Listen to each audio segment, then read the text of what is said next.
بسم اللہ الرحمن الرحیم۔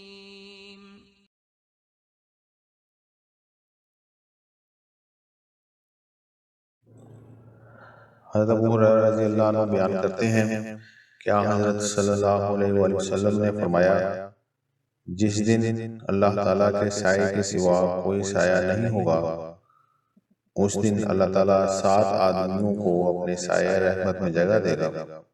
اول امام عادل، دوسرے وہ نوجوان جس نے اللہ تعالیٰ کی عبادت کرتے ہوئے جوانی بسر کی، تیسرے وہ آدمی جس کا دل مسجدوں کے ساتھ لگا ہوا ہے، چوتھے وہ آدمی جو اللہ تعالیٰ کی خاطر ایک دوسرے سے محبت کرتے ہیں، اسی پر متحد ہوئے اور اسی کی خاطر وہ ایک دوسرے سے الگ ہوئے۔ پانچویں وہ پاک باز مرد جس کو خوبصورت اور بااقتدار عورت نے بدی کے لیے بلایا لیکن اس نے کہا میں اللہ تعالیٰ سے ڈرتا ہوں۔ چھٹے وہ سخی جس نے اس طرح پوشیدہ طور پر اللہ تعالیٰ کی راہ میں صدقہ کیا کہ اس کے بائیں ہاتھ کو بھی خبر نہ ہوئی کہ اس کے دائیں ہاتھ نے کیا خرچ کیا۔ ساتویں وہ مخلص جس نے خلوت میں اللہ تعالیٰ کو یاد کیا اور اس کی محبت اور خشیت سے اس کی آنکھوں سے آنسو جاری ہو گئے۔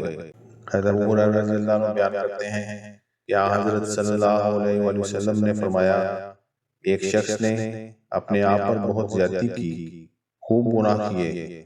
جب وہ مرنے لگا تو اس نے اپنے بیٹوں کو وصیت کی کہ جب میں مر جاؤں تو مجھے جلا دینا، پھر میرے جلے ہوئے جسم کو باریک پیس لینا اور میری اس راکھ کو سمندری فضا کی ہوا میں اڑا دینا۔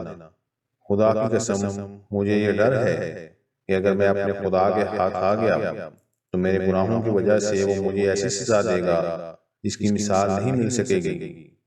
حضور صلی اللہ علیہ وآلہ وسلم نے فرمایا، چنانچہ اس کے بیٹوں نے اس کی وصیت کے مطابق عمل کیا، لیکن خدا نے زمین کو حکم دیا کہ جہاں جہاں اس شخص کی راہ کے ذرے گرے ہیں وہ سب واپس کر دو۔ چنانچہ وہ شخص پورے جسم کے ساتھ خدا کے حضور لرزاں ترساں حاضر ہوا۔ خدا نے اس سے پوچھا، تم نے ایسا کیوں کیا؟